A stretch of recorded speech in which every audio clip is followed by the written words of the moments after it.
Hello les amis, j'espère que vous allez bien. Je vais essayer d'être assez concise, mais il y a vraiment, ça peut être encore une fois très très très très vaste. Voilà, je pourrais faire, je pense, au moins 20 vidéos pour parler de chaque aspect. Il y a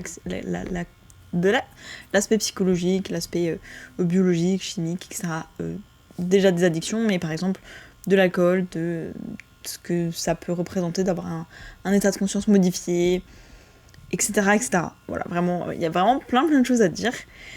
En tout cas, voilà, je sais que j'ai une mère infirmière, donc depuis mon enfance, enfin voilà, quand on est enfant, on voit qu'il y a une différence de se dire pourquoi les adultes ils ont le droit de boire ça et pas moi. Et après, tu vois que chaque fois qu'un adulte boit ça, un peu trop, bah il fait des trucs un peu bizarres. Je pense qu'on a toutes et tous des exemples de personnes un peu saoules, même très très saoules, qui ont fait des trucs. Pourquoi tu fais ça? Bref, donc en tant qu'infirmière, ma mère m'a toujours dit voilà, écoute, quand tu bois trop d'alcool, surtout quand t'es enfant, mais de manière générale, ça peut détruire nos neurones, etc., etc. Et puis, de toute façon, plus tu bois, vu que c'est une substance, je sais pas ce que c'est le mot exact, peut-être pas psychotrope, mais vous voyez ce que ça dit, si peut-être, bref, qui modifie un peu, et qu'en même temps, il y a l'effet addictif où t'en as besoin de plus en plus à chaque fois pour ressentir la même chose, comme certaines drogues où t'as besoin à chaque fois d'une dose supplémentaire, bah ton corps s'habitue, et donc t'as toujours besoin de plus. Donc tu vas toujours plus loin, t'en bois toujours plus, et tu fais des fois des trucs encore plus bizarres.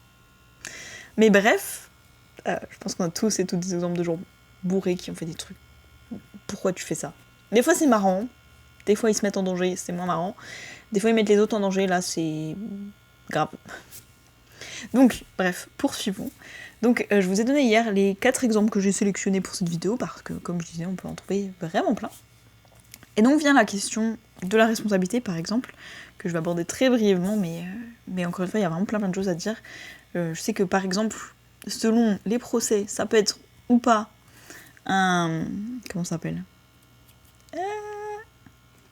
une circonstance atténuante. Par exemple, de dire « Ah, oui, cet homme a agressé quelqu'un, mais il avait bu, il était plus trop bête de lui-même. Par contre, cette femme a été agressée, et elle avait bu, ouais, bah en même temps, elle se met en danger. À un moment, faut pas chercher. » Mais vous voyez, bon, là c'est 2 poids 2 mesures, passons. Mais en quoi, parfois, dans les yeux des gens, c'est pas leur faute. Peu importe, la personne qui a bu, c'est pas sa faute parce qu'elle avait bu, donc elle était plus maîtresse d'elle-même, et ok, du coup, c'est pas sa faute. Et des fois, c'est l'inverse, on va vraiment voir que cette personne, bah, en fait, tu t'es mise en danger toute seule, donc ne viens pas te plaindre. Bon, là, les 2 cas d'avant précédents, c'était un petit peu déformé. Voilà, on peut pas vraiment dire que en agressant quelqu'un, mais t'avais bu, c'est moins ta faute, ou bien t'as été agressé, mais t'as bu, du coup là c'est carrément ta faute. C'est très bizarre, c'était pas la question.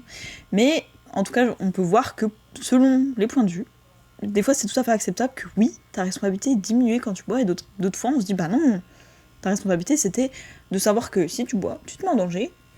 À partir du moment où tu te mets en danger, tant pis pour toi.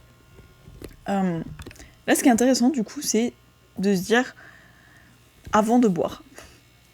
Quand tu as, disons, toute ta pleine responsabilité, et admettons que tu vis avec 100% de ta responsabilité en disant je suis 100% responsable de toutes mes actions, de tous mes choix, même si tu vas aller plus loin que c'est toi qui crée toute ta vie, de tout ce qui arrive dans ma vie. Quand tu bois, de se dire est-ce que en buvant là, je peux encore prendre 100% de responsabilité de mes actions, peu importe ce qui m'arrive, est-ce que je peux me dire je suis 100% responsable et j'accepte, et en même temps c'est moi qui crée, c'est moi qui choisis, et je décide de me mettre dans cette situation. Donc, quand la personne agresse en ayant bu, bah oui, elle est responsable parce qu'elle savait que potentiellement, surtout quand ils te le disent, ah mais moi je suis une personne violente quand j'ai bu. Donc la personne le sait que c'est une mauvaise personne, entre guillemets, quand t'as bu, enfin, je veux pas dire mauvaise personne, mais j'ai plein d'autres exemples de personnes qui vont dire oui, quand j'ai bu, je suis un peu blabla. En gros, quelque chose de pas terrible. Elle le sait avant, cette personne. Elle décide quand même de le faire. Donc avec 100% de sa responsabilité, elle décide. Je vais perdre le contrôle possiblement de moi-même, mais je reste responsable parce que je le fais consciemment, je la prends de manière responsable, cette décision. Peu importe ce qui se passe, je suis responsable. Et pareil pour la personne qui se met en danger, en fait, c'est de se dire, je sais que quand je bois, potentiellement, je vais me mettre en danger. Ok, est-ce que c'est acceptable? Est-ce que c'est acceptable? Parce que, je veux dire, là, c'était une personne qui a des idées noires, mais ça peut être, je bois, je prends la voiture pour rentrer chez moi, mes réflexes sont totalement modifiés. Est-ce que je suis ok de me dire potentiellement je vais faire ça et peut-être que demain je vais pas rentrer chez moi en fait. Et c'est déjà arrivé à malheureusement beaucoup de gens de se dire, bah tiens, mon proche, tiens, il a fait une soirée, il est pas rentré, qu'est-ce qui s'est passé? Et puis, ben, tu fais le trajet et tu vois que, bah, oui, la personne n'est pas rentrée, quoi. Oups. Parce que, bah oui, elle était pas en état de conduire. Elle était pas... Tu peux pas conduire... ça demande un certain état d'ébriété que la personne n'avait pas. Et de manière générale, l'état dans lequel on peut conduire avec un taux d'alcool est pas très élevé. Enfin, pas l'état, mais le taux d'alcool, justement, est pas très élevé. Hein. Quand tu souffles dans le ballon, t'as pas une très grande marge. T'en as une petite, c'est pour ça que je dis, voilà, ça dépend de ton état d'ébriété. Mais la plupart du temps, quand t'as beaucoup trop bu, tu n'es pas en mesure de conduire. C'est pour ça que d'ailleurs, on recommande de conduire en étant sobre. Voilà, c'est encore mieux. Et que même des fois, certains médicaments te disent, là, en vrai, ça modifie vraiment vos réflexes, etc., votre perception, ou vos... Bon, par exemple, tu peux t'endormir, tu peux ceci, cela. Évitez de conduire. Voilà, si vous pouvez, ben, faites-vous véhiculer, etc. Bref, bon, là, ça fait déjà 5 minutes que je parle. Mais pour répondre à ma question du début, pourquoi est-ce que les personnes font ça? Et je trouve ça hyper intéressant, donc je parlais des addictions, parce que à ce moment-là, il y a cette réaction émotionnelle et ou physique qui va, entre guillemets, répondre à un besoin qui est, on va dire, latent dans notre vie. Bon, quand je dis latent, ça peut peut-être sembler un peu bizarre, mais voilà, quelque chose qu'on n'a pas forcément conscientisé, et finalement, qui nous fait nous sentir mal, qui fait que ça va pas. Maintenant, il y a, on va dire, 2 options. Évidemment, il y en a plus, mais on va simplifier, parce que ça fait déjà 6 minutes que je parle. Mais soit on décide de regarder, ok, concrètement, qu'est-ce qu'il y a derrière ce besoin? Qu'est-ce qu'il y a derrière cette addiction? Pourquoi j'ai besoin de, par exemple, là, de boire de l'alcool? Comme je disais, il y a la personne qui m'a dit, écoute, moi, quand je bois, en gros, ça m'aide à oublier. Quand je bois, finalement, ça m'aide à me déconnecter de mon corps, plus ressentir mes émotions par rapport à ce qui s'est passé, et donc je souffre plus à ce moment-là. Et donc c'est un état que j'ai envie d'atteindre, un état où je souffre pas, où j'ai pas ce constant rappel qu'il s'est passé ça, et avec l'attachement que j'ai à cet événement, qui me fait encore souffrir, j'ai plus envie d'avoir cette souffrance tout le temps. Donc l'alcool, à ce moment-là, m'aide à atténuer, voire oublier cette souffrance momentanément. Et j'en ai conscience, donc c'est ma manière de gérer. Maintenant, il y a donc pour les autres personnes, par exemple la personne voilà, qui a des idées noires, ou la personne qui met les autres en danger, qui va être violente, qui va être peut-être vulgaire, qui va être peut-être etc. etc. Il y a... Bon, il y a pareil, mais il n'y a pas forcément cette conscientisation que ça va mal. Ou en tout cas, il n'y a pas une volonté, forcément, d'aller mieux et de se dire « Oui, je vois que je vais pas bien, je vais creuser. » Par exemple, la personne qui est violente, voilà, j'en ai déjà parlé avec elle, écoute, t'as pas l'impression qu'il y a un problème.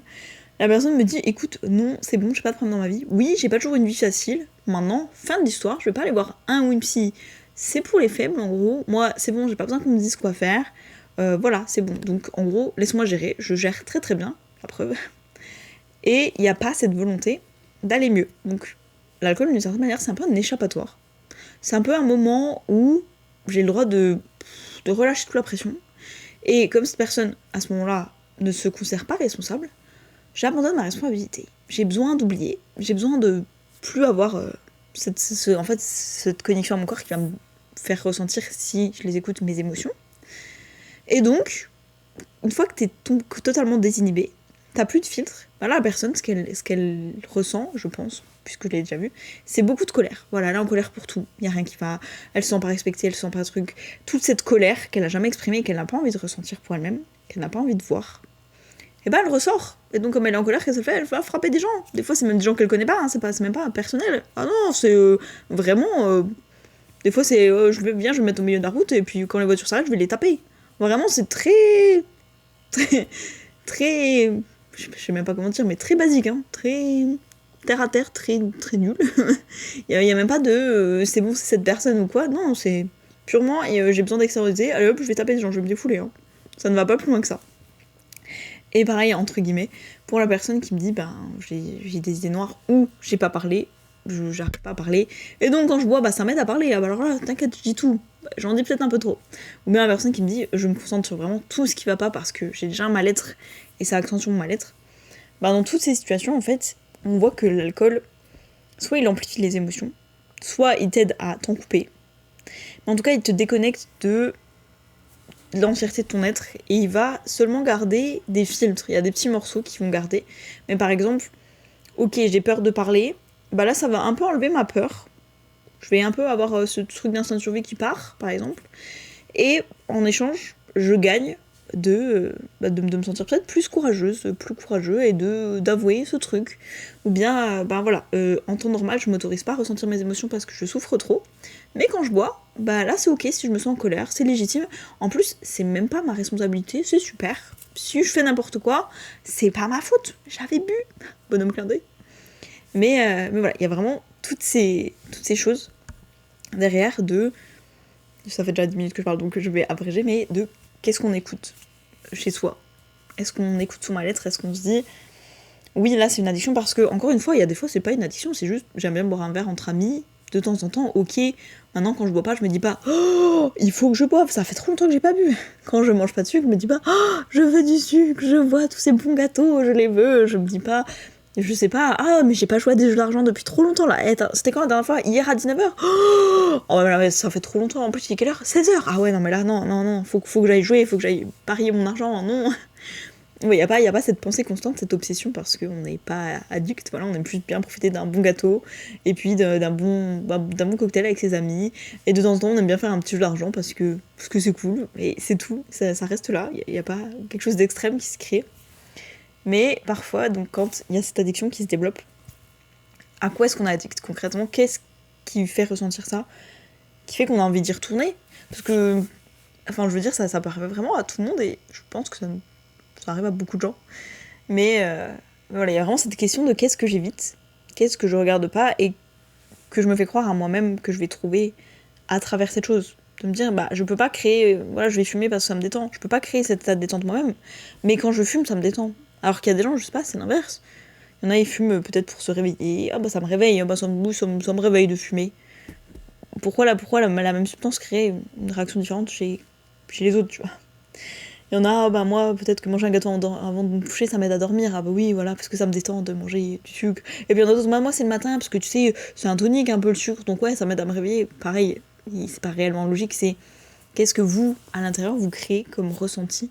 Comment vous vous sentez? Est-ce que, oui, j'ai besoin de me détendre, oui, j'ai besoin de réconfort, oui, j'ai besoin d'adrénaline, j'ai besoin de me sentir vivante. Quel est le besoin derrière? Et comment vous vous sentez à ce moment-là? Est-ce que vous pouvez conscientiser que vous pouvez vous le donner à n'importe quel moment, que c'est vous qui l'a créé cette sensation physique? C'est vous qui dites ça à votre corps, là je me sens comme ça, entre guillemets. Vraiment j'abrège beaucoup, mais ça fait déjà 13 minutes que je parle. Et deuxième chose, qu'est-ce que j'essaie d'éviter potentiellement, ou qu'est-ce que ça m'apporte par exemple là, l'alcool, d'avoir cet état de conscience modifié, qu'est-ce que ça m'apporte de plus être moi à ce moment, de plus être totalement moi? Qu'est-ce que ça m'apporte? Qu'est-ce que ça m'aide à gérer? Qu'est-ce que ça me donne de plus? Qu'est-ce que ça me donne de moins? Qu'est-ce que j'essaie de ne pas voir quand je suis pas dans cet état? Peut-être que tu fais semblant que tout va bien, et puis du coup, bah, quand tu bois, bah, c'est bizarre, je suis toujours négatif quand je bois. Je suis toujours négatif, bah ouais, mais en même temps, tu te fais croire à toi-même que tout va bien, alors que clairement, ça va pas du tout. Est-ce que tu peux prendre le temps de te poser, de regarder que oui, là, ça va mal, là, je me sens pas bien avec ça, etc. etc. Donc bref, j'ai vraiment fait très très globalement, j'espère que c'est quand même clair, que vous avez quand même les infos que je voulais vous partager. Dites-moi ce que vous en pensez, n'hésitez pas. Dites-moi si vous avez une expérience un peu similaire personnellement, ou en tout cas dans votre entourage, de se dire oui, je vois que par exemple il y a un mal-être, etc. Si vous avez voilà, des exemples comme ça d'analyse, si vous êtes analysé vous-même, ou vous avez analysé votre entourage, et de dire oui, j'ai remarqué tel schéma, etc. Parce que voilà, de base, mon point de départ c'était pourquoi vous faites ça. Et de se dire, ça semble contre-intuitif, de se dire la personne elle sait qu'elle va pas être bien, mais elle le fait quand même. Donc pourquoi est-ce qu'elle fait ça? J'espère que j'ai quand même répondu à cette question, en tout cas vous avez l'impression que c'était complet. N'hésitez pas s'il y a quelque chose que vous voulez que j'approfondisse, parce que j'ai passé très très vite sur plein de choses, mais en même temps ça fait déjà 15 minutes que je parle, c'est beaucoup. En tout cas, moi je vous fais des bisous, prenez soin de vous. Je précise juste que si c'est votre cas, que vous avez une addiction, ça veut pas dire que vous avez échoué, que vous êtes une mauvaise personne ou quoi que ce soit. Vraiment. Il y en a d'ailleurs, c'est toujours mes amis, dans les personnes que j'ai mentionnées, il y en a non. Je pense que la personne qui te tape dessus quand elle a bu, je sais pas si t'as envie d'être très amie avec elle. Maintenant, la personne qui te dit juste je bois pour oublier ma détresse psychologique, bon, bah, ça reste quand même un très bon ami. Voilà. Plus dans mon exemple, là, il y avait 2 hommes, 2 femmes. Voilà, comme ça, égalité, mais par exemple, il y en a, c'est toujours mes amis, et c'est toujours des très bons amis. Juste quand ils boivent, bon bah, voilà. Ils réagissent tous, ils réagissent tous et toutes différemment. En tout cas, dites-moi ce que vous en pensez. Je vous fais des bisous, et je vous dis à demain pour un sujet un peu plus léger, j'espère. je vais penser à quelque chose d'un peu plus marrant et amusant. je sais de quoi je parlais. Bref, bisous.